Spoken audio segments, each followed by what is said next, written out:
Hi, Fidelio, everybody. How you doing? It's nice to see you. I hope you're doing well. Hope you're doing awesome on this Friday. Big thing, capes and cows. Superman. Everybody knew who it was a couple weeks ago. Nobody knows nothing. There's a new front runner. I think it's BS, but nonetheless, it's out there. Superman, followed up by Batman. Well, the Batman got pushed back. Why? Because of the writer's strike. Everything's getting pushed back. But we'll talk about that, how much of an impact it's going to have. Speaking of Batman, Michael Keaton, we know he's going to be in the Flash. Well, there was going to be no Flash if Michael Keaton said no. Did that make sense? That was what they said. Andy Muschietti obviously directed the Flash, so he was talking about how the Flash actually honors the Snyderverse. So we'll talk about that. And not the Snyderverse, but the Spiderverse. That's coming out this week. We're going to do a little preview to that. We're also talking about the high Rotten Tomatoes score and how we think it's going to do overall box office. No spoilers on this one. We'll do a full spoiler episode on Monday about that movie. Brand new to this channel, we'll show a little, will you? Just an ounce. Hit that button. Subscribe to the channel. Trying to get to 100K. Hope that you will join us. And I hope you join us in New York, baby. That's right. New York, live, June 23rd.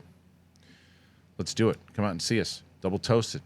Me and Mark Ellis, Brett, Jen, Kate. Be there, be square. Cool. All right, let's do it, everybody. It's the big thing. Capes and Cowls. Me, Winston, Coy. Cool.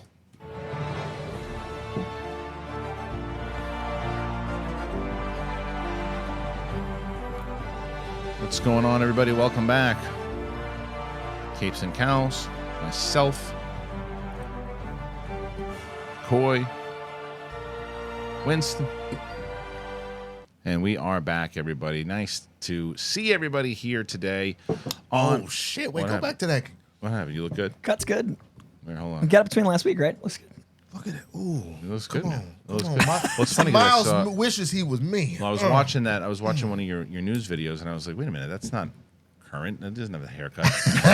And then I saw you at the screening, and I said, did you have it at the screening? Yeah. Yeah, I got the haircut last Friday. Right. I got a quick story. All here we right. go. So I have a new barber, and so The Baba of Seville.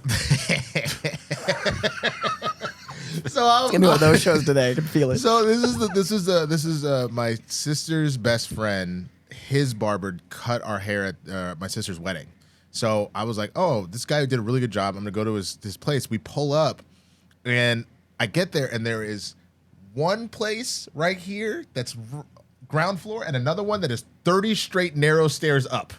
And I'm like, please, Black Jesus, let it be the one over here that I could just crutch 2 feet.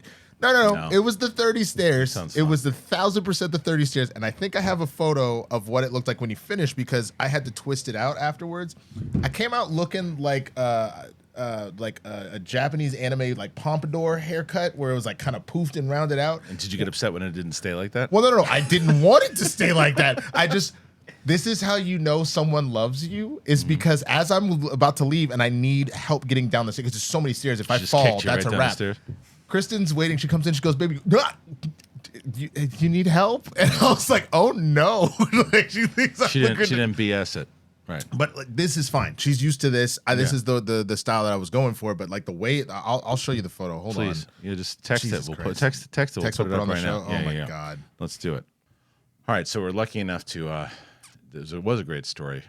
But a great story is always followed by great evidence. Oh, receipts, man. bro. Like I literally look like I'm about to host like a fight in the 70s. You look like a Cowboy Bebop extra. You look like you should be part of a house party. He does. Dude. Amazing. Thank Really you, Beauty. good. Nice work. Well, thank you. That didn't take long at all. So we got a lot to talk about here, everybody. There's some good news. There's some good news going on. I don't know if it's good news, but it's good news for us to talk about. Let's start with this. I guess this is good news, man.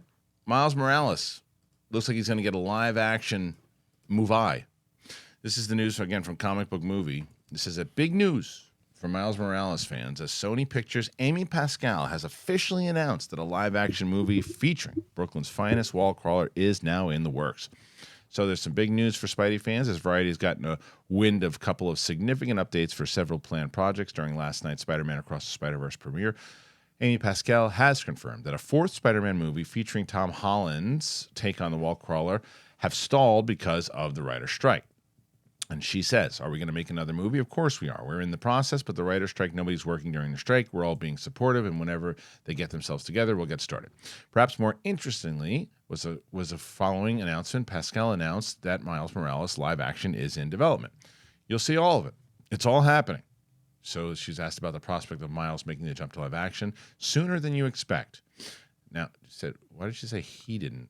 The producer Avia Rod also added Spider-Woman. Oh, I see. Mm-hmm. They didn't clarify if this is the Olivia Wilde live action film that was announced some time ago, yada, yada, yada. Haley Steinfeld, who voices Gwen, is certainly up for reprising the role in any form it may take.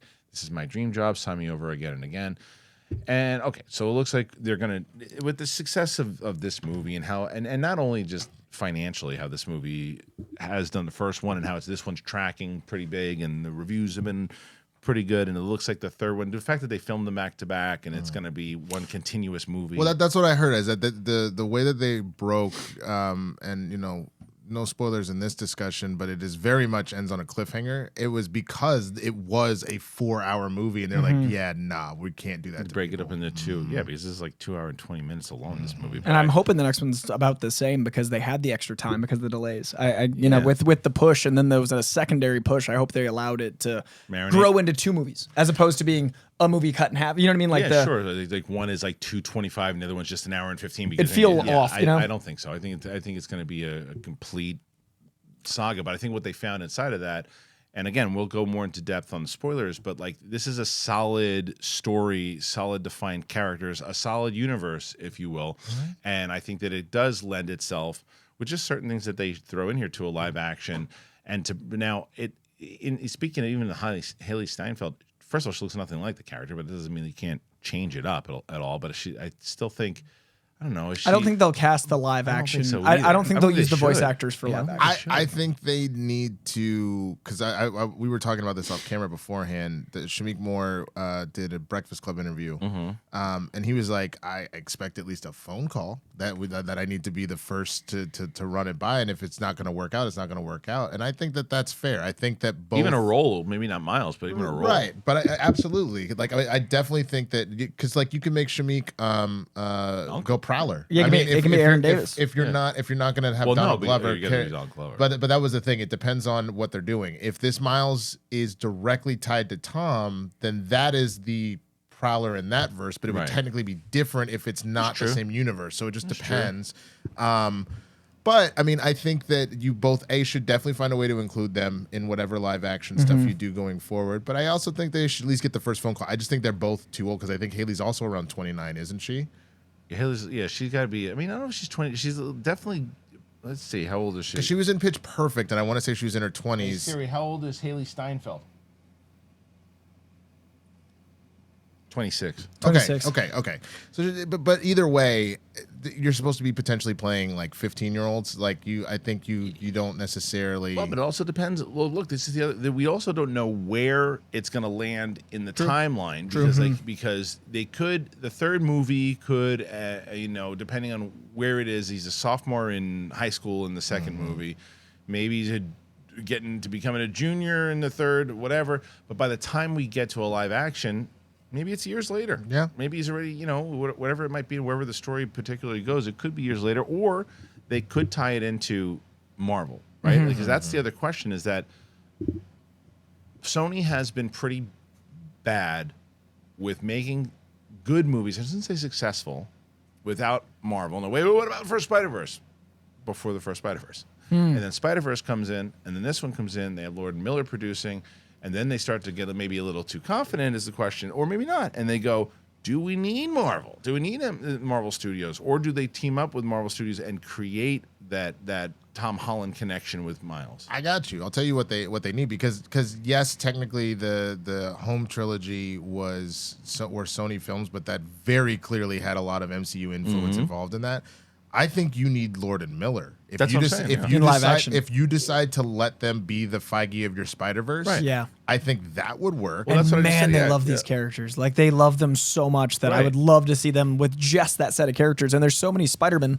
You can do a whole universe of the Spider-Verse. And I wouldn't be surprised if we see how Madam Web ties into things and Kraven makes it bigger and bigger and bigger. And you've got one overarching thing. And if they could run it like Kevin Feige, we'd be in very good hands because, I mean, they brought in, there's an artist I love named Rick Leonardi who designed Spider-Man 2099, one of my favorite Spider-Man. And he's in the movie. That's not a spoiler. He's Oscar Isaac. But the artist, Rick Leonardi, was brought on himself to teach the animators how to draw in his style for the duration of his scenes. Yeah. And that's the hand-on thing that only Lord and Miller would do. They brought on the comic guy to train the animators. That's very specific to the way they see things. And that feels like a very Kevin Feige thing of like, Right. let's make this as accurate as it can. Well, that's what I mean. Like, so where you say, like I said, they couldn't, they were successful financially with Venom, right? And they did some stuff, but they're movies that they were trying to do, whether it was Morbius or anything, it just you weren't finding the success with it. So until Lord and Miller, who have a good lock on this and know how to kind of put it together, because they didn't direct either one of these things, they produced it. So in order to, They didn't direct this? no, they didn't direct either one. There's 3 directors.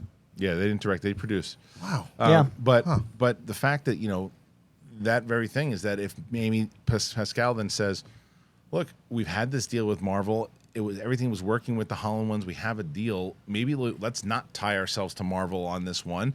We can maybe have cameos from some of those people if we need them, if they want to lend it in, but we don't need them. And now we let Lord and Miller run this thing." I would say their best bet, because you've already, like, again, no spoilers, but as you get further into the Spider-Verse for this film, you'll see what connections they allude to and whatnot. I think it's a situation where it would behoove Sony, because it's only going to further build out their IP. Give the MCU whatever they want Spider-Man wise. If you already let Holland is essentially the MCU Spider-Man. If you want to give them somebody to be the MCU Morales or whatever the hell, then that's fine, and let them cook however they want. But then continue to do your thing. Like have your cake and eat it too. I think would only benefit Sony, honestly. But that's me. Of course, but they haven't made those decisions as have always done that though in the past. I would love to see Lord and Miller in some way responsible for even Tom Holland's Spider-Man 4.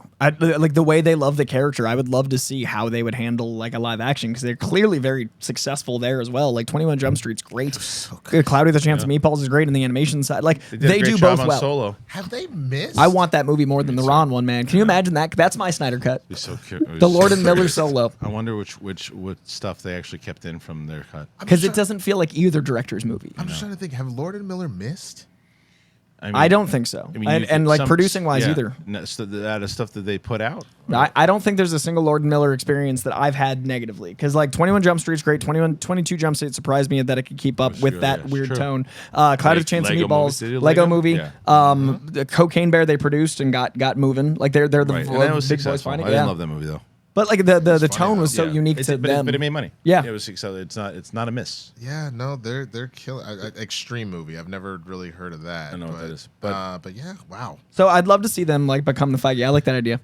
It's a possibility. We'll see. So the question is for you guys, what do you think as far what they said is sooner than later is the other thing. And I think that we will probably get more answers as the third one comes out, and Coy pointed this out earlier, that I guess that Spider-Verse Part 3 comes out in March. In March. And it's called Beyond the Spider-Verse, which sounds a lot like maybe it could start some things beyond the Spider-Verse. Well, it sounds like, that could be a launch. If she says sooner than you expect, the end of that movie, what does that mean for this world if it's beyond it? Right. So Madam Web is literally a character that ties realities together. How does Kraven?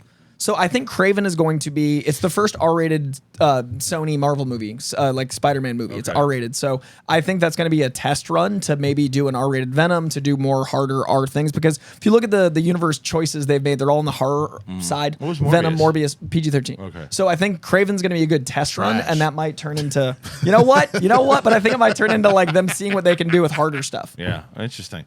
All right, what do you guys think? Is this going to be something they rush out? Is it going to be something that works? Should Lord and Miller be involved, or should they say no thanks? Go ahead and comment. Please let us know. It helps out the show tremendously. So please go ahead and do that. You know what else helps out the show? Athletic Greens and Rumpl, baby. It helps out all the time. I love it. I love both of them. I'm going to tell you a little bit about them right now. Our next partner is Athletic Greens. I take AG1 by Athletic Greens every day. And you know it's true. I've been telling you guys about it for, God, it's coming up on 2 years now, man. or a year and a half. I give AG1 a try because Brett kept telling me about it. He's like, this is really good. You got to try it. And I did. And I love it. And I was like, it's green, but it's delicious. It really is delicious. You'd be surprised. That's what I get from everybody. It's like, you're right. It tastes really good. And you can get better gut health. You can get increased energy, immune system support, all of it. And I'm not a vitamins guy. I didn't like taking a whole bunch of vitamins. Now I just take AG1. I put it in a water bottle. I shake it up. Done. And it just makes me feel ready to go. I'm approaching that day. I'm taking it, and I'm ready to live. I love it. I absolutely love it. It's part of my routine. It's delivered to me every month. It's been very easy. You make it a daily habit. With AG1, you take care of your body, and it's just that simple. So if you're looking for an easier way to take supplements, Athletic Greens is going to give you a free 1-year supply of vitamin D and 5 free travel packs with your first purchase. Go to athleticgreens.com/bigthing. athleticgreens.com/bigthing. Check it out. Tell me that you've checked it. That's the one. I see it all the time. Finally starting AG1 today. Finally starting it. Love it, love it, love it. Tell me and tag them and tell them that you found them from us. Link in the description. Rumpl, Rumpl, Rumpl, Rumpl, Rumpl. I love Rumpl. I love Rumpl. I really do. I love Rumpl. I've been telling you guys about Rumpl, and you know I love Rumpl because I talk about them all the damn time. It's on them. They're amazing. They're so good, and it's such a great blanket for a lot of different reasons. Like, I don't need a blanket to go camping. Then don't get one for camping. Get one for being on the couch and snuggling up. They do everything. And what's so great about them is that they're made with durable, sustainable materials, and they're built to last. Rumpl recycles over 5 million plastic water bottles a year. They are B Corp certified, climate neutral, and they donate 1% of all their sales to environmental causes. The original puffy blanket for them is their #1 bestseller, and they have over 1 million of them sold. But they have over 135 unique designs. There really is a blanket for everyone. They're not just for outdoors, as I mentioned. You can watch a movie with them, you can kick back in bed, or you can even bring them to the movie theater with you. Rumpl also has a huge selection of indoor styles like their cozy hemp, their fleece, their Sherpa blankets made with responsibility sourced materials, super cozy and perfect to keep on hand in your living room or refresh your bedding. So listeners of mine, go to rumpl.com/thebigthing and use that code thebigthing at checkout. Get 10% off your first order. rumpl.com/thebigthing, code thebigthing. The link is in the description. Thank you to Athletic Greens. Thank you to Rumpl. If you haven't tried our sponsor, I just got a comment yesterday. Somebody said, just started Athletic Greens because of you. Love it. Having a great time with it. Have my energy going up. So please let me know when you do that. And same thing with Rumpl. I got Kalinowski snuggling up with Shannon in the Rumpl blanket and in the couch. And you can do that on the couch. You can do it in the at a park. Whatever you want. The Rumpl blanket is amazing. So get yourself a Rumpl blanket. All right, let's move on over to some other stories here. Here's the next one. All right, let's stay with Spider-Verse, man. Spider-Man Across the Spider-Verse swings on to Rotten Tomatoes, 94%. First wave of reviews for Spider-Man Across the Spider-Verse. It hit earlier today, and the animated sequel is currently sitting at a near-perfect Rotten Tomatoes score of 95%. Again, Mark Cassidy over Comic Book Movie. The review embargo lifted for Sony Pictures' Spider-Man Across the Spider-Verse. You can check it out, and not too surprisingly, after all the social media reviews, the majority of critics are impressed with the animated sequel. 87 reviews, 94% of Rotten Tomatoes, which means that so far only 5 negative write-ups have been added. Even the Rotten reviews single out certain things they didn't enjoy, aside from one which describes the movie as a barrage of inconsistent visuals. What? Wow. Bro. Hold on. I wonder if that's Bibiani. No. But it seems the unique visual style on display simply isn't to everyone's liking anyway. But pretty high up at 97%. I know what review that is. Yeah. I'm not gonna put it on blast, but I just then we know. No, Okay. but I just decided to do a deep dive, and I was like, "Oh, you pompous mother!" Dude, anything that we would have been like, "No, that was fun," or "That was whatever." She's like, What was that? It didn't come on screen. "Oh, good." Yeah. But so right now at 115, it's back up to 96. Yeah. Nice. But here's the other thing. This is what I tried to explain the other day with Rotten Tomatoes, and I just kind of reiterated again too. Rotten Tomatoes, the ranking system it's a broken system because the reason why is that the way it works is that people don't understand when someone looks at a movie, Right. and they see that it has, and I'm not let's say 96%. So they go, whoa, 96% love this movie. This is a movie everyone loves. That's not. I mean, it very well could be the case, but it's not exactly what it means. Right. What it means is that 96% of those critics gave it over a 3. Right. Now, what it could also mean, hypothetically, is that 96% of them thought it was okay, but good enough to get a fresh score, so I'm going to give them a 3. So every single one of those critics at 96% could be a 3. Could think that it's just but a pass. Right. So it doesn't mean it's amazing. Right? In this particular case, this is just an example I'm using. I think a lot of people really love this movie. Look at the reviews. But this was my point. And the same is that you would have to think it's under a 3 in order for, like, again, what if it was just 2.9? I can't get it there. And everybody, 100 critics gave it a 2.9. People just want that quick and people see data. the 0%. Yeah. And they go, everyone thinks it's the worst movie ever. No, that's not what they're saying. It's a broken system. Yeah, well, it's colorizing like a black and white photo. It's like having a black and white photo, just like the historical photo. It's not what it actually is. It's not a proper thing. But that's my point with this.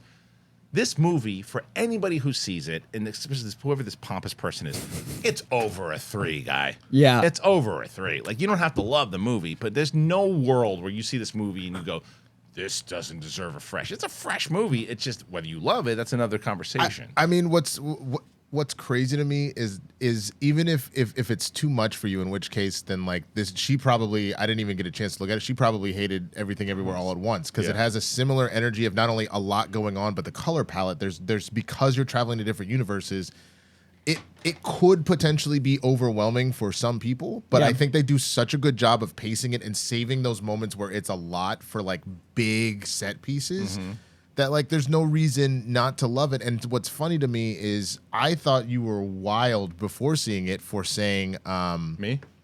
Coy for saying that this is essentially Empire, but it's Empire. Yeah. It really gives that kind of scope where you're diving deeper into this world and you're really taking the time to explore these characters and how they tick right there. That one, yeah. Yeah, okay.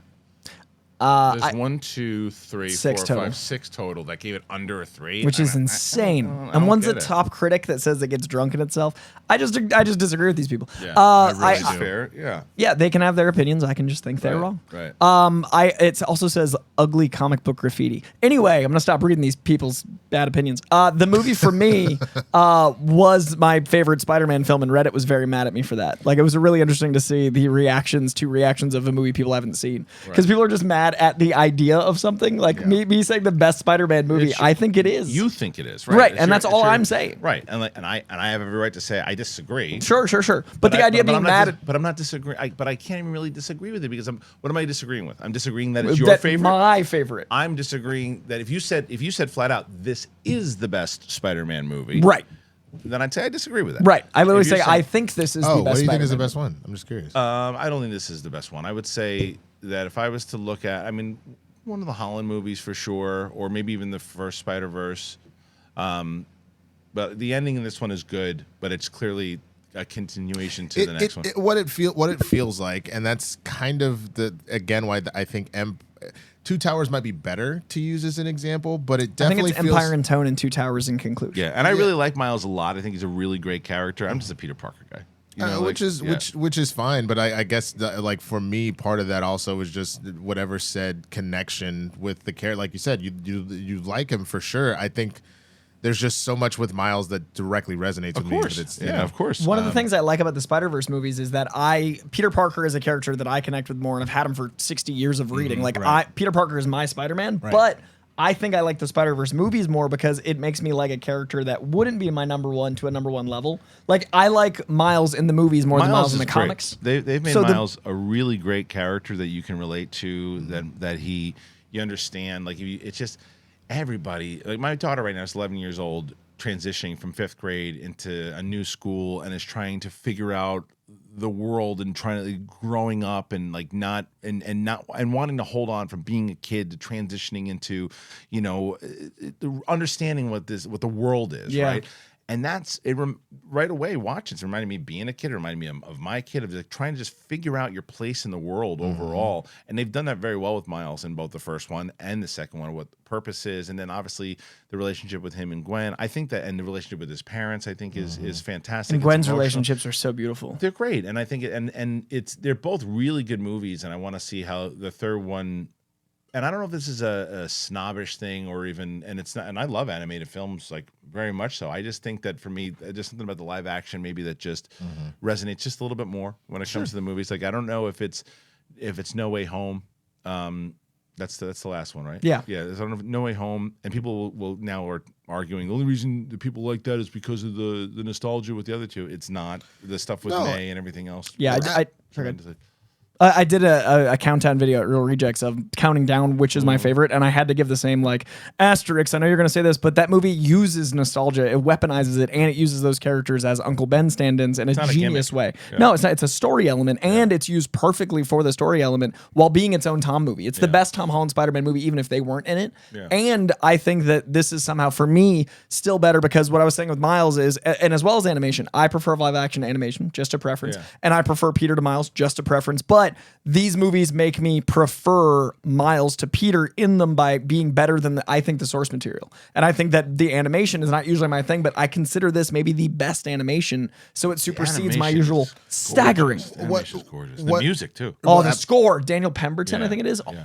One of the best scores. I thought of you because I was like, I'm thinking of a score, and I never go. You're usually like third or fourth point is the score. Yeah. My second or third here was the score, and that's rare for me. It was very dominant. There was just a lot to unpack there. I mean, no, not at all. I mean, just acknowledging what you said. I mean, one, I think what is so powerful about this movie is the fact that there has been this long, like, held stance that animation all of a sudden just makes it childish, right? And that is so inaccurate. Right. And like I look at Miyazaki, for example, and everything that he's done over all the years.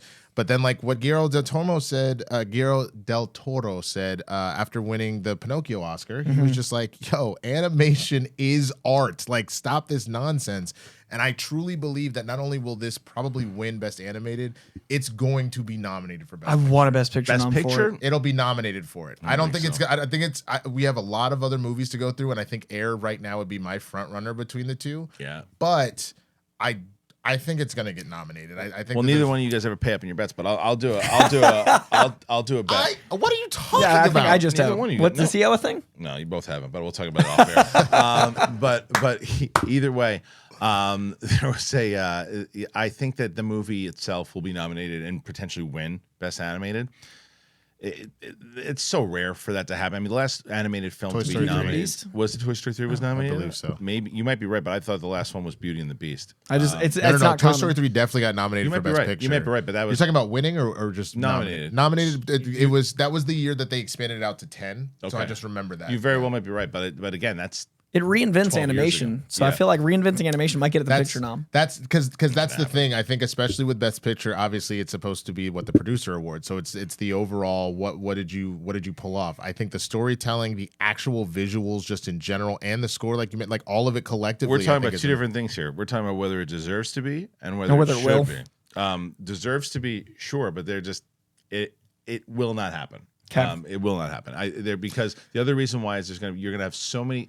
Don't forget about the influx of movies that come out that you get bombarded with at the end of the year. If you're in this bubble and you're in the film world from the end of September until the end of December, it's boom, boom, boom. Look at this movie that no one's heard of. Look at this actress that no one knows. Look at this, look at this, look at this, look at this. And this movie, the same. It's just sadness, depression, depression. Boom, boom, biopic, boom, boom, boom. Those are the movies that get. Sure. But Everything Everywhere came out in February and held it on all year. But it wasn't animated. That's right, true. but it's impactful. I'm sure. But a few that can do it. Top Gun as well. But I think that's what I'm saying. So you have what Top Gun and Wakanda Forever and all. I honestly think that what will end up happening is, and we're seeing this. Well, I don't think it would actually win. I hope it does currently, but I don't think it would. It would be a political move for them to do that. It would specifically be a situation of like, we're going to gain some clout by doing that, by giving it a nomination. But the way that but in that you're talking about it as if there's like a group of 13 people who get in a room and go, we need to politically make this work for the Oscars. It's not how it works. It's like it's. I mean, sure, but like I'm looking at even the category last year. I absolutely love Top Gun. I had no way, shape, or form thought it was within a shot. I think it was like 5th for me as far as Best Picture. Like I didn't think it would. It was like to me that, especially because of what it meant for the film industry, right? Because it did to Billy, because it was a good story, and it felt like we were finally back. That felt like a political kind of situation. I think there's a difference in. I think you're right, but I think it's different than just a political move where it's just like an acknowledgement of the change that it did for the film industry. But I think this is that for animation. I think that it's going to do this for animation. Oh, look, I'm a Joe's Pizza type of guy. I'm still waiting. How much Joe's Pizza? Because I don't know how much he. I owe pizza. A full pie. One full pie. Yeah, a full pie pizza. I can do that. You want to do that? I can do that. I think it will get a nomination. Okay, and I'm not gonna throw pie down because I already owe, but I'm with you. How much is a Joe's Pizza?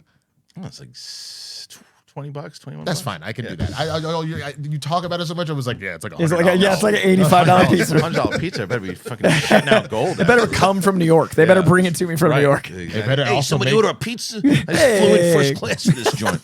But I also think that what it did for animation will be remembered at the end of the year, which is what Everything Everywhere did. That's why I think it might, because I do think I'll always remember the first minute of this movie. I was like, I don't know, I've seen this, and that is rare now. Yeah, I think it'll win Best Picture, Best Animated Picture. Sure. And I think that it'll be nominated for animated. I think that there's no bet I'm making there. I hope score. Score, I think, has a shot. Score. And I do think picture, but those are the three I'm edging bets. All right. Well, now I ask you guys. Now, obviously, maybe a lot of you haven't seen the movie yet. Maybe some of you saw it last night. I'm going to probably clip this portion out of it as well, too. So I want to see, do you guys think that Across the Spider-Verse could get nominated for Best Picture? I mean, I don't think anybody on the table here saying it could win, but like, does anybody think that it could get nominated for Best Picture? Winston and Coy say yes. I say no chance. Not because it's not worthy. I just don't think that the Academy is going to do it. Curious to what you guys think. All right, let's move on to the next story. All right, guys, let's talk some Batman now. It's not great news, but I think it's kind of, we saw this coming news. The Batman 2. Apparently the filming has been delayed until March of next year. Again, Mark Cassidy crushing it over there. Though nothing has been officially announced, there is a new report that is claiming that Matt Reeves' The Batman sequel will no longer be shooting later this year, as originally planned. Last we heard, Matt Reeves' The Batman Part 2 was scheduled to begin filming later this year, November or December, but now a new report indicates that the production has been delayed. According to the Midgard Times, the writing process has been disrupted by the ongoing WGA strike, and shooting has been pushed back to March of 2024. We recently learned that the upcoming Penguin-focused Max spinoff series has also been affected, so it doesn't come as a surprise since Reeves is now working on both. While this is a fairly significant delay, it is not expected to have any impact on the movie's planned release date, and The Dark Knight is still set to return on theaters on October 3rd, 2025. When the new DCU slate was announced, Gunn confirmed that Reeves' Batverse will remain separate from the DCU, so this movie, along with the Joker sequel, will be Elseworlds Tales. A new actor will don the cape and cowl for Batman the Brave and the Bold. Pattinson, Kravitz, Serkis, Wright, and Colin Farrell all expected to reprise their roles, and we also might see the return of, I always say his name wrong, Barry Keoghan, Joker, who made his sinister debut in the first movie's mid-credit scene. Cue the person who is going to put in the comments how to correctly pronounce his name. All right, so I love this. It's the fact that they're yeah, okay, well, me too, but why? Specifically because other than just supporting the writers in the strike in general, I am genuinely concerned that any movie that they're deciding to just screw F it, we'll do it live. Like, you are asking for trouble. I genuinely think I'm so worried about Deadpool. I am so worried about Deadpool. At this and I point. love it. Like, it's because I love it that I'm worried. It's also look, there are the situations a little different, sure, but what's the old saying of like doing the same thing over and over again and expecting different results is the definition of insanity. I think this idea of no, we're just gonna power through and just shoot stuff anyway, and we'll figure it out, and this will end eventually, and then we can whatever. I think you are barking up the wrong tree. So because of how much I respect and love what Reeves is doing, I would rather them delay it, and I just gotta wait some extra time than them try to force this through. Of course, I think they had a meeting here, yeah, and they said, look, could we push this back? Let's say hypothetically right now to March. Let's push it back Could we still get this thing out by October? What do you think, Matt? And he's like, yeah, look, for what we have it all mapped up. We were supposed to start shooting in November. It's really, or December. It's only really 3.5 months from behind schedule. We have to push a couple heavy days, but we can still hit that mark if we start powering some stuff through. So I think it goes anything past that, you're going to start running into some problems. I think we're going to have an interesting thing happen very soon when SAG joins. I think SAG is joining, and I think the DGA... That's the main thing. Yeah, I think it'll be over quick once those three, and then I think people can get back to work quick. I think if there's anything but all three of them joining, it's going to be a long, long time like we've talked about. But I think that this is them seeing that it's probably going to be able to be solved quick. This is what happens. And this, as I talk to more people, this is what's going to happen. They will not let the DGA go on strike. They're just not going to let it happen. So but what's going to happen is that as the DGA gets closer to saying, okay, they're going to figure out the deal with the DGA. They're going to make it work. Then SAG's going to go, okay, they figured it out there. And then the writers are going to have to figure the DGA's got a blueprint because DGA's already got ahead of a few things. One, the DGA has in their language that the director has to be a person. Yeah. Because the Coen brothers, I think, because you have to have a person be the director, so they always have the Coen brothers as credited as different things. Yeah. So I think that language allows for them to write like a blueprint for no AI because it's a language about a person. Sure. And then they're also going to be dealing with the staffing minimums is going to be already established by the DGA because you have a certain amount of roster for the team the directors need. So the writers can model themselves after that and the actors can find a way. So the only language the DGA needs to solve is the language about streaming. That's one of three problems versus three of three problems. So I think the other unions are going to look to the DGA not only as the leadership for the blueprint, but also like they've only got one problem to solve. We don't fix this stuff, they're going to strike and we're bigger screwed. Right. So I think you're right with a combination of the DGA being like, we've got a lot more cards. Like they're in a better position. Yeah, it's gonna. I'm telling you, once they figure that out with the DGA, that's when they're gonna figure everything else out too, and they're gonna.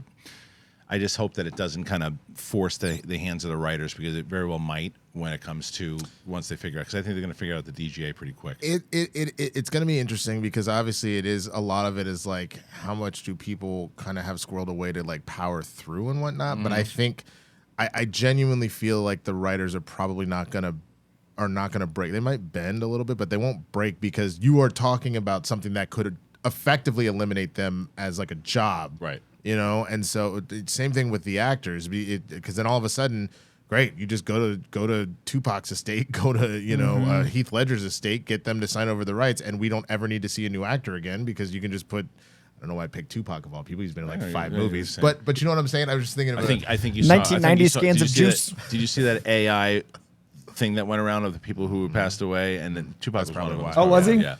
Well, the hologram already happened, so frankly, right. And so like that, which is funny. And that was like 7 years that ago. Yeah. So we're one poetic justice scan away. Right.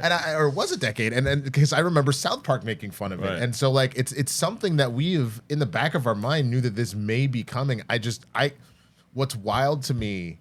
And this is where greed is such like a dangerous mentality, man, is you have so many people in the tech industry straight up being like, this is really dangerous. Mm-hmm. And there was even a report that came out this week where they signed another open letter being like, this isn't just like a threat to like the economies. This is a situation where we could look at human extinction. Skynet could actually happen is what they're talking about. Yeah. And like, because there was a video of whatever robot that was doing labor that just like did the algorithm in its head about what this was and just quit in life and just shut itself down and was like, I'm done. Yeah. So like, what makes you think that it couldn't potentially do that? I am so concerned that their studios are going to be so like, I want to make as much possible money off of the AI stuff that you were effectively going to be causing a problem we can't come back. And there's also a really tricky timing because it's studios trying to make a lot of money while also being like, okay, the lockdown really hurt us, and also streaming, we thought it'd make money forever and it didn't. So we need the new thing to make money forever, and then they'll assign on to something that would otherwise be as insane as AI. There's 100 years of writing about how robots are going to kill us all, and studios might be like, but the red button will get me 10 years more money. Because they're also going to say this. I don't ever have to deal with so-and-so's attitude on set anymore. Right, I don't have to deal with this anymore, and I can get the same work out of them, even if you don't think you're going to. I can get so-and-so. I can have one of the best actors of all time who's been dead for 15 years. Right. Go and do I love Rock Hudson. Let's put in a movie. And do a movie for me, and nobody will know the difference. What do I need this guy? He's not even that good. And who cares? This guy's going to be hot for 3 years. And meanwhile, like, Bruce Willis is sick. Not anymore. Not in my world. I want to make Die Hard 4, but I want to do it my way, or 5, whatever the hell it is. I want to do it my way. It is possible for them to do this now. And I said this years ago before the AI thing. I said eventually we're going to get to a place where all you're going to have to do is go like this. I want to do a movie where it happens with John McClane right afterwards. I want young Bruce Willis. I want him to sound like him. I want all this. And then he signed off on it. Good. They're going to get money from it. Go.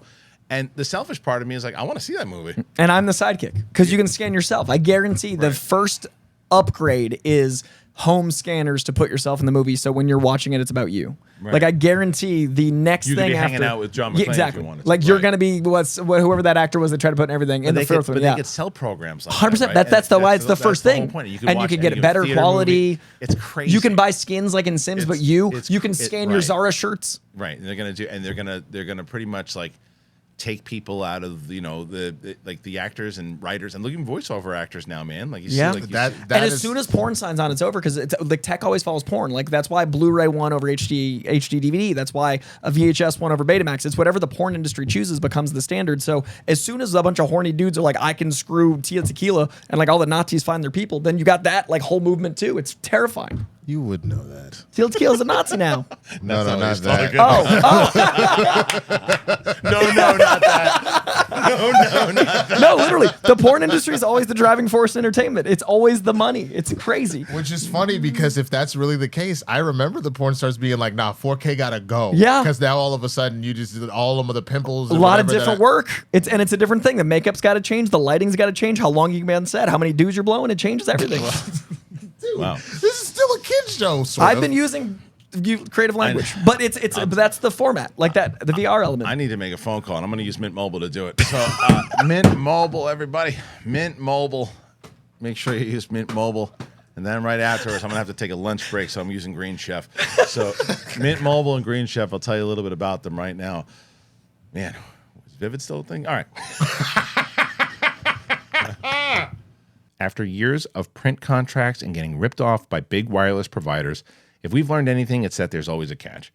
So I heard about Mint Mobile a long time ago, and when they said they offer the premium wireless starting, it's like $15 a month. I said, yeah, all right, what's the catch? But after talking to them and using their service, it makes sense. There is no catch. Mint Mobile's secret sauce is that they're the first company to sell wireless service online only. They cut out the cost of retail stores, and they pass those sweet savings directly on to you. Quality's amazing. It doesn't break up. It doesn't. I set it up for a separate line, and I'm so glad I did. It's so easy. So easy. And for anyone who just hates their phone bill in general, Mint Mobile offers premium wireless for just $15 a month. All plans come with unlimited talk and text and high-speed data delivering on the nation's largest 5G network. Use your phone with any Mint Mobile plan and keep your phone number along with all your existing contacts. Switch to Mint Mobile and get premium wireless service starting at just $15 a month. To get your new wireless plan for just $15 a month and get the plan shipped to your door for free, go to mintmobile.com/thing. Mintmobile.com/thing. Cut your wireless bill to $15 a month at mintmobile.com/thing. Green Chef, baby. Green Chef is awesome. It makes eating well easy with plans to fit every lifestyle. Doesn't matter what your lifestyle is, man. You're just looking to eat more balanced meals. Green Chef offers a range of recipes to suit your preferences. You can fill up with Protein Packed. It's their newest collection of recipes fit for a high-protein dietary preference. You can choose from 3 weekly menu items, including at least 40 grams of protein per serving. You can choose from 50-plus weekly menu and market items with the option to mix and match meals from different dietary preferences in the same box. If you're craving more servings from a favorite recipe, you can double the portions in your weekly order just one click. It is the #1 meal kit for eating well with dinners that work for you, not the other way around. Green Chef has options for every single lifestyle. It does not matter. It's great. It's so good, and I love Green Chef because I've been getting, and you can turn different meals. I've been making like this stir fried for a bit since we started with Green Chef, and I lick my chops every time it's coming around. I know, I can make that stir fry. Green Chef, you're reducing your food waste by up to 23% versus grocery shopping. Welcome the spring season with delicious, easy-to-follow recipes that support your healthy lifestyle, and it tastes good too. Fact. Try balanced, crave-worthy meals fit for all dietary needs. Bring more flavor to your table this May with Green Chef's wholesome, elevated recipes. I take the chicken, put it in a stir fry. I love all the different, it's so good. Their chicken is no joke. You know what I love about Green Chef also is it gives you the ability to choose. You want all chicken, get all chicken. You want all beef, get all beef. Go to greenchef.com/thing60, but use that code thing60 and get 60% off plus free shipping. Again, greenchef.com/thing60. Use that code thing60, get 60% off plus free shipping. Green Chef, man, the #1 meal kit for eating well. All right, thank you once again to Mint Mobile and Green Chef. I love both of them, man, and I hope that you guys have been trying it out. I really hope you do. I always humbled when I hear this question from people. It's like, how do I help you? I really enjoy what you guys have been doing on the channel and everything too. And I said, well, the best way to do it, besides obviously clicking like, commenting, if you wanted to join the website and you're able to do that, great. But if you can't do like a monthly thing for the website, what I always say is find one of these sponsors, man, because the sponsors is really the best way to benefit both us and you, because you help out the show tremendously when you use one of our links and you use one of our codes, but then you get something for yourself. Like, I'm not kidding you. Roxy lost her mind when I brought up Green Chef again. She loves Green Chef. I got all these guys on Athletic Greens and Rumpl and Mint and everything too. So like, hopefully we only do these sponsors that we think you guys are gonna like. So we hope that you're enjoying them. All right, let's move on over here to another topic here. Every 5 minutes now, a new Superman is the front runner. So now they're saying that Supergirl actor Pearson Fode, who knows? He's now Fode, that sounds right, like Rose. Yeah, well, I gave it the classy version, and I gave it the New York. Hey, you guys hear Pearson Fode? Superman or something? He's got like the black curl and everything, man. He's have him fly by and get me a Joe's Pizza. Well, he's in the title. He's in the lead, front runner apparently, for Superman Legacy. So this is from Josh Wilding, who apparently Mike Kalinowski hates. With Guardians of the Galaxy Volume 3 now in the rear view, James Gunn is focusing all of his efforts on Superman Legacy. The filmmaker has even found a new contender who is a bold and beautiful star. Now, the hunt for DCU's Man of Steel continues, and now Pearson Fode is now in the lead. According to Variety, he sent in a self-tape for the role that included a montage of footage from his Clark Kent childhood on a farm in Moses Lake, Washington, and the filmmaker James Gunn liked what he saw, thought both his and Fode's rep refused to comment on the news. An insider, though, says no casting decisions have been made, and while we wait to see what happens, we're guessing you're wondering who he is. That's a sexy man. Thank you. Best known for starring in The Bold and Beautiful between 2015 and 2018, he also counts the likes of The Man from Toronto and Dynasty among his credits. Perhaps the most interesting is that he had a small role in an episode of Supergirl, and it was just a role for him to sink his teeth into as he played a former member of a hate group that targeted transgender individuals. As you see, Fode definitely looks like the part as being cast would obviously serve as the 31-year-old's big break in Hollywood. All right, so this is a picture of him if anybody's wondering what he looks like. There he is. I don't like that photo as much. I'm not knocking you or anything, but this is the one I saw that I was like, that looks very Clark Kentian to me. Yeah. Like, yeah. Let me see. Oh, wow. You know what I mean? He got his eyebrows done. I don't know. I mean, like the one Winston just showed me, definitely better than this one. I don't think this guy looks anywhere near Superman. But this sports shot. There's other pictures that looks like him. And again, I say the same thing that I did. I'm not in the room when this guy's reading. Sure. James Gunn is. James Gunn is good at casting. He's very good at casting. Very good at casting. So, my I don't say red flag, but I go, and maybe unfairly, I say bold and beautiful. Oh, sure. Or whatever the hell that thing is called, the soap opera. And I go, uh-oh. But that doesn't mean anything. There's a lot of great actors and actresses that have come through soap operas. But that's just an unfair. That's just an unfair assumption on my part, admittedly so. But I see the look though, and that picture that I saw, I don't know. I saw that other guy that I saw that fan casting thing that we did for a while. Not fan casting because he was in the lead for it. That the other ones that I've seen so far more had the look, but I'm not in the room. All I know is what was the name of the other dude that was the front runner? There was two of them. There was that Wolfgang guy, and then there was I don't remember the other guy. It was like Daniel something or whatever. I think one, thank you for the context of what episode of Supergirl, Yeah. because now I actually remember, and he did do a very, good? very good job. Okay. So like he's got chops. So that I can acknowledge.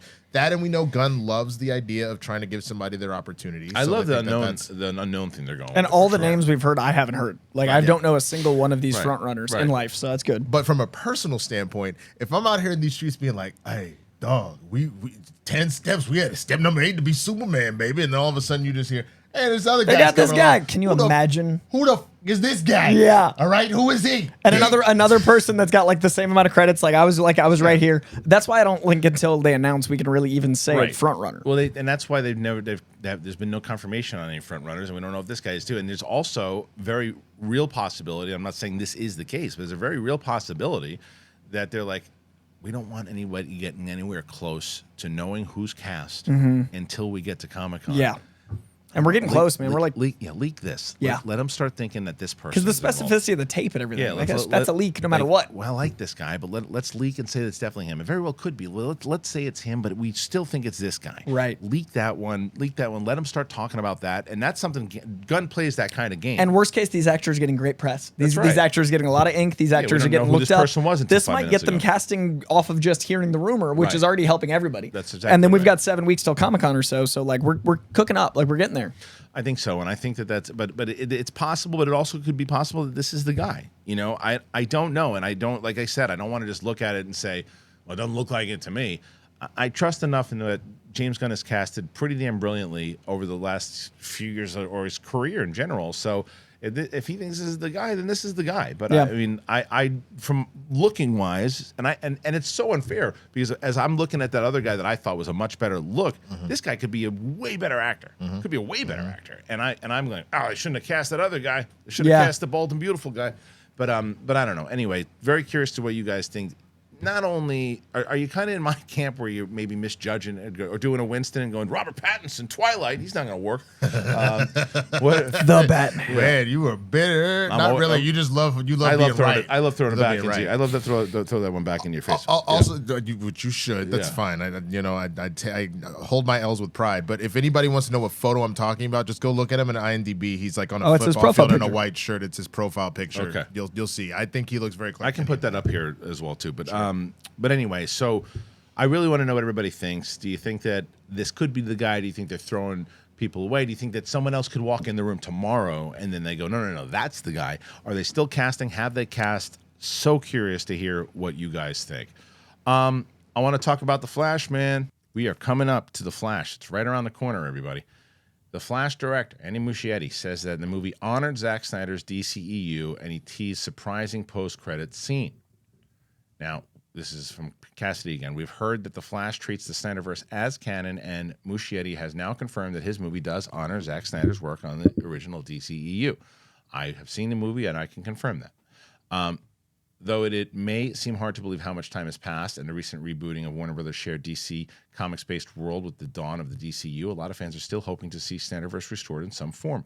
While we may eventually see a comic book sequel to Zack Snyder's Justice League, the chances of the filmmaker getting the opportunity to revisit his characters in live action are slim, and we don't even know if he'd be interested.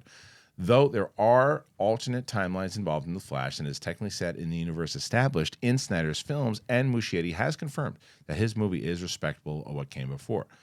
Muschietti says, I would love Zack to watch this movie. I think we honored the part of the movie that he created in terms of characters and characterizations and cast, so I think he'd enjoy it. There have been several press and fan screenings of The Flash, but the version that's set to race into theaters this month is said to feature a completely different ending and at least one new post-credit scene. So, if you see the movie on June 16th or after, you're going to notice there's a couple of surprises that we wanted to leave to the release of the movie to avoid any possible leaks and stuff. So, there's a couple more surprises in there. Did your ending feel conclusive? Like, I'm very curious about that. I'll tell you in a sec. Okay. Directed by Ultimately Save the World. Okay, it's just a synopsis of it. So, to answer your question, there is and I'm not going to spoil anything. Yeah, I wouldn't want to promise. know. There's no spoilers whatsoever. I would never do that to anybody. I don't like when that's done. What I will say is this. There is a post-credit scene. That's not a spoiler. The post-credit scene that I saw kind of leads somewhere and you go, oh. And then I saw it with somebody who said, that's not what I saw 2 weeks ago. Cool. Interesting. They said, I saw this. And then that same person told me, and I know someone else who saw that. And we saw 3 different things. And I said, well, wait a minute. Then what that means is that exactly this. Yeah. Is that they don't want anybody to leak. So I'm going to see it again next week. So I don't know what the hell. Yeah, what you're saying. Got me? No, not yet. I got to see. They're I holding still it haven't close. seen it They're either. holding it close to the vest. I'm trying to figure it out. But we but yeah. So they're definitely going to change. The question is, are they going to show The it others. at press screenings? I doubt it. It said June 16th. It's at June 16th. I think it comes out then. So I wonder if when you see it in the theater, when I see it next week, if I'm going to see the same thing. I've got my tickets for June 15th at 7 or what. I've got my like release tickets. Yeah. And so that might be the first time to see it the way. But I also want to see it as soon as possible because I also kind of want to see the alternates. I hope the Blu-ray is just all the alts so I can see what the movie has been. I could also see a world where if this is supposed to be both the beginning of the new, but like the closing out, there's a world where it's like 2 mid credits and a post. If 3 is all they've done, There was only one. There was only one that I saw, but that's not. Right, the but same you're But saying you one. said you're two saying you heard others. 2 others. So I'm saying No, but it was the 2. So let me reiterate. The 2 others was the same scene. But They were all different. the same scene, but different. Oh, that's cool. They're all the same scene, but different. But I could see multiple, Sorry. one definitive one of that, and then multiple others. I think there's gonna be other ones that they didn't have at all. There was only one scene that was shown for us, but 3 versions of it, but at 3 least. versions of it, at least from what I was aware. Like I said, someone who I was with saw it 2 weeks prior, said that was a different scene, and they had that, and told me what it was. And then I heard that someone else saw it, and then they saw that. That's and it was fun. the same scene. So very interesting because it does.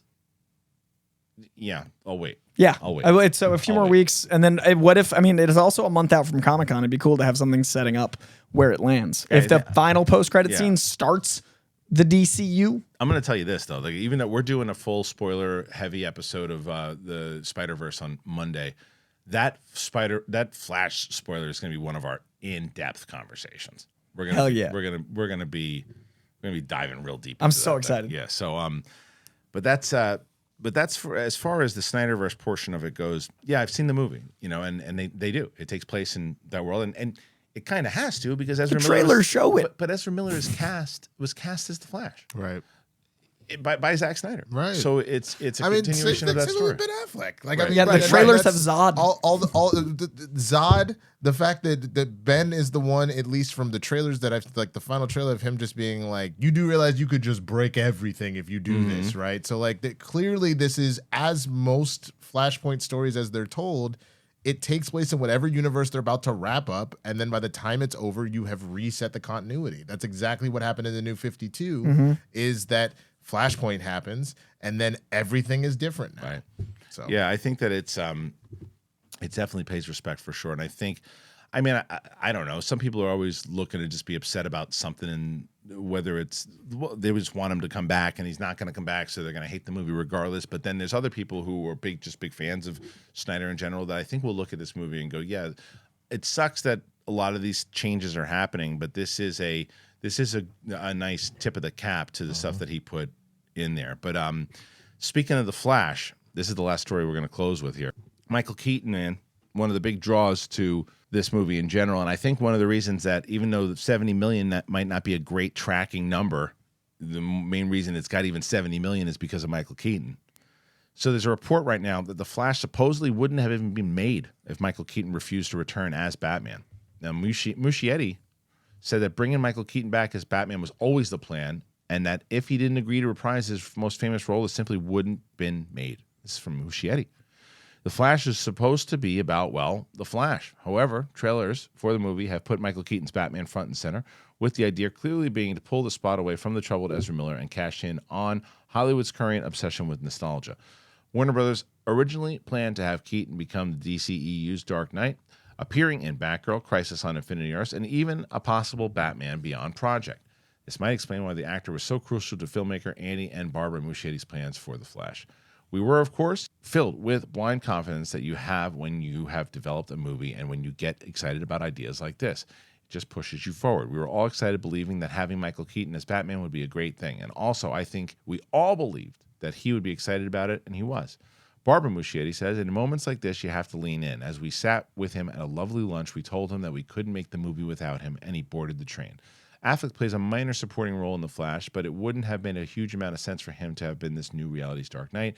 Val Kilmer is unable to return due to ill health, while there's no way Clooney is ever reprising his role for more than a cameo at most.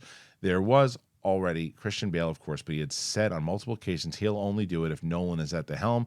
Could Jeffrey D. Morgan have played the Thomas Wayne Flashpoint Batman? Yes, but that doesn't exactly have the markings of a massive draw, unfortunately. And now Flash coming out June 16th. Yeah, I think this is from the take on the movie in general. Like, after seeing it again, if you cut this version of Michael Keaton out, does it lessen the movie? Yeah, I think it does. I think it lessens the movie.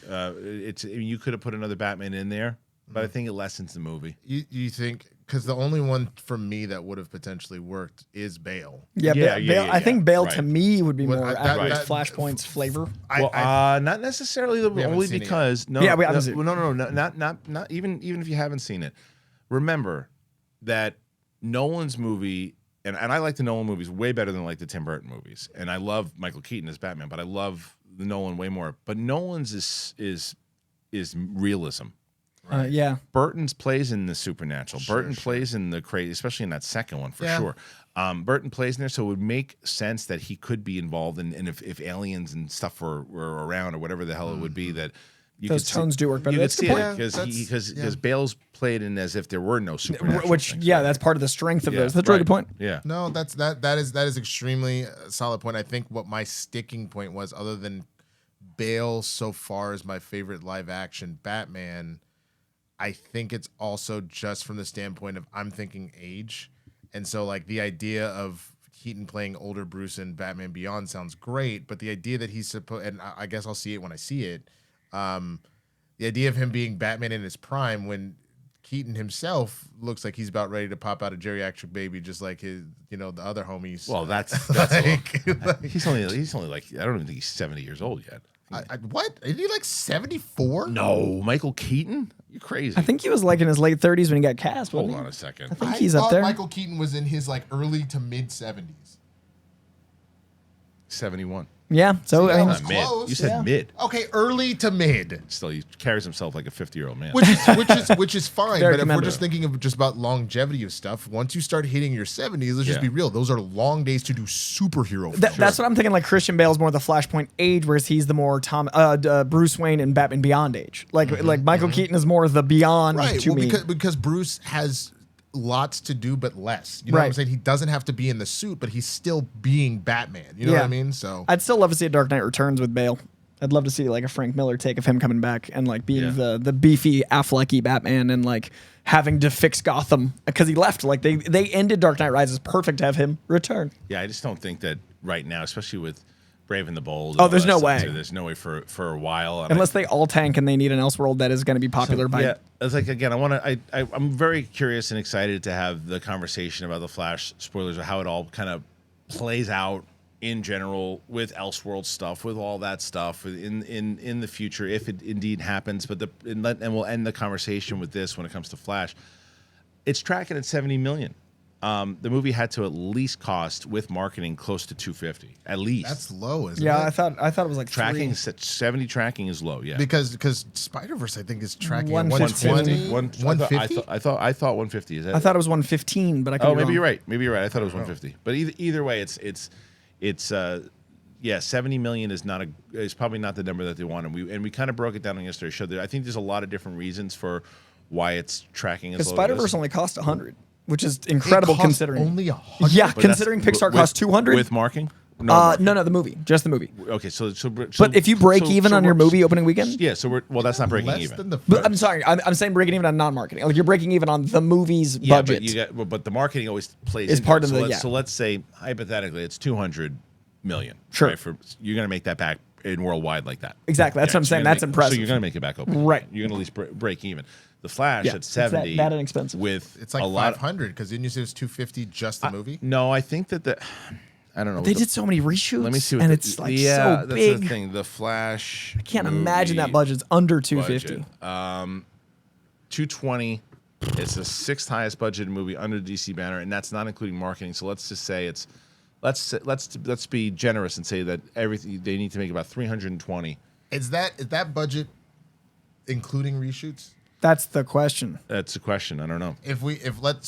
Let's just be conservative about it, and let's just say that doesn't. So let's say they maybe pumped another 30. So you're looking at $500 million. No. So you're saying if you're adding another 50, you're saying about 350. But he's saying 250, double it for marketing. Oh, you're saying because usually the movies. You always add about I'd say about 100 million or so into the marketing, maybe. Okay. I mean, all right, so like, all right. So 350 to clean. That's still 350. Yeah. Let's say again, being conservative, we'll say anywhere between 350 or 400 million dollars that they have to make with 70 million opening. That's not a good start. Word of mouth's going to help, but doesn't mean they won't get. If it's as good as everybody is saying, legs will be there. It will have the legs and it'll go the distance. Thankfully, because he's Flash, it'll have legs. But that's still the distance. Is how long is the distance? Because you also you've got a lot of movies coming out, man. You got Indiana June is insane. Jones, you've got just on Flash Day, you've got Extraction, Asteroid City, Elemental, and Flash. Just that day. Right. That's crazy. And then you have Mission Impossible, coming out in July is a couple of weeks later. So they've got to really do some damage in the first 2 weeks. So here's my question then. I don't think anything's going to come remotely close to what Top Gun did last year, but you having seen it, and I know Top Gun holds a special place in your heart, does it give the vibes of something that is so uniquely special that it could pull it off? No. Okay. I think it's a good movie. I think it's really good. I think that it's complete hyperbole that it's the best comic book movie ever made. Okay. I think it's insanity.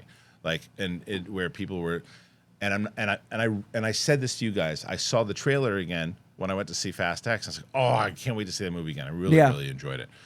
But it's not the best comic book movie ever, and I think that's a disservice to it because if you go in expecting a 13 and you get a 9, you should be happy with a 9. It's really, really good. It's really, really good, and I would even venture off and say great. But that's why he scared me with all his talk about. That's why I was worried about because for me it felt like a bunch of hyperbole. This is a really good movie, and after seeing it again, when I see it next week, I very well might come back and say this is my favorite DCEU film. It's very possible.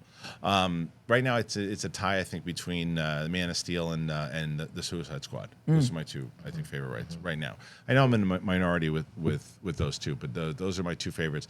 And I think that this very well could be, and this one might be tied with it now. Yeah. But I want to see it again and double check, and I want to see it on a finished version. And I want to see how it kind of overall kind of plays. I don't know though, man. I think that we talked about this on the show yesterday. $70 million. If it opening weekend with worldwide, let's say it does, say it winds up doing around, I don't know, 200 million. Maybe let's be a little generous. Let's say 250 opening weekend. Then it's got to make another 100 or so the next week. So let's say, again, being generous, say 350 opening week. And then it can start tacking on some money. I think it actually craps out around between 400 and 500, and whether it barely breaks even, whatever the costs are. I think it breaks even, makes a little profit. Makes a little profit. I don't think it's going to be the hit they want it to be. I think there's a lot of things that go into it, and we don't have to go into great depth. Whether it's the examples that were given yesterday was, I do think the bubble that pays attention to it, and more that it gets. I think the Ezra thing is definitely going to keep people out of the theater for sure. A bubble, not enough to really hurt it, but then as press starts to come out, more people will hear about it. Right. But again, I think it's a portion. I don't think it is. I think Marvel fatigue helps. Chris Carr was on yesterday, and she said it great. I think there's a mediocrity fatigue right now, and a lot of these Marvel movies and shows have been mediocre. But that's why Guardians did well. DC also though has been mediocre. Sure, but Guardians was connected to the old regime. But that's what I'm saying. I think that's why Guardians did well, because it wasn't Marvel fatigue, because it wasn't a fatigued movie. It was a unique experience, and that's why it did well, because word of mouth got out like, no, it's not the Marvel thing that's been happening. It's this. And it's also they've proven us that they've taken care of us in the past. Right. And 115 for an animated film is great for Spider-Verse, which means like... Yeah, but then look at Shazam did crappy, Black Adam did crappy. Because I guess that's the thing. There have been moments that have been good, but when has DC taken care of us the way the MCU ever did? You know what I mean? Consistently. The DCEU. Yeah, but even the Suicide Squad, which I loved, that movie ate a big pile of shit. Now only pandemic, absolutely too, from when they released it too. But doesn't change the fact that the movies just haven't done well in the theater, and that's why one of this big. What Wonder Woman is the only one? It was the last. It hit $1 billion. Yeah. Did that hit $1 billion? Yeah. Aquaman made $1 billion also. That's been a while. It's Yeah, like 5-6 years. But that's those are the two that have made a lot of cash and done. What's interesting about Aquaman in particular, I think that was special in that Jason Momoa has a very magnetic energy. Because I've gone back and rewatched it. It's a very mid movie. Yeah, I didn't love it when I saw it. You know, the first time I saw it, I was like, oh, that was a fun romp. But then it's him. You watch it for him. Yeah. Yeah, I don't think I've seen it since I saw it the first time. It's not $1 billion movie, but neither are the Jurassic Worlds. Like, it's weird what does well. You know what I mean? When we look at those things, when we did our $1 billion journey, I was like, what is this? Hold on. Now I'm second guessing. The myself. Lion King? I'm sure somebody in the comments has already figured it's not $1 billion. Well, Aquaman did. Woman. Oh, Aquaman. Aquaman definitely did. Aquaman did. I remember. I didn't think Wonder Woman did, but you very well could be right. I thought it was like close. 960. 822. Okay. Oh, okay. Okay, Yeah. so it wasn't. But anyway, yeah. Question for you guys, man. You think and I think the same question that we asked yesterday, but I want to, especially on this show, what does the Flash do? Does it do well? Do you guys see it? And if you do want to see it, why? If you don't want to see it, why? Like every reason, put it out there. We want to see it. Why? I mean, obviously keep it respectful and as you can, but I want to see why, and if you are going to see it or not going to see it. I'm very curious to hear what you guys say. Okay, that's it for us today, man. So we have our spoiler-heavy review of Across the Spider-Verse on Monday. That will serve as our big thing episode. But I want to thank the crew here today. Start with Winston A. Marshall. Where can the kids find you?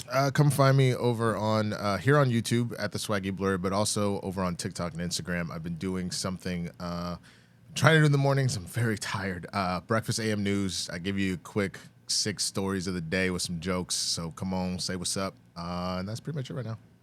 Find me on TikTok, Instagram, Twitter, and here at Koijandro. My YouTube's Koijandro as well, and I'm trying to do more reviews, and there's going to be a spoiler SpiderMan over on mine, as well as doing some stuff with Real Rejects, and we're launching new things soon. So lots of places, lots of stuff. For me, you can always find me here. So make sure that you continue to do that, and you can find me in New York, baby. That's right. Didn't know you were a Ted Lasso guy. Oh no, is that something that they do? Baby. Yeah, oh really? The beard, yeah. Oh, I didn't even know. No, it's funny. I don't watch that show. June 23rd. That is on Friday, and you can go and check that out Friday, June 23rd. Please make sure you come and check us out and get the tickets at thekristianharloff.com. You can also stream it, and if you haven't already, show a little. Hit that button. We're almost at 80,000, so let's get to 100 as fast as we can. We hope that you guys will join us. So for myself and Coy and Winston, thank you guys so much. I appreciate you. We'll see you on the flip side. Peace.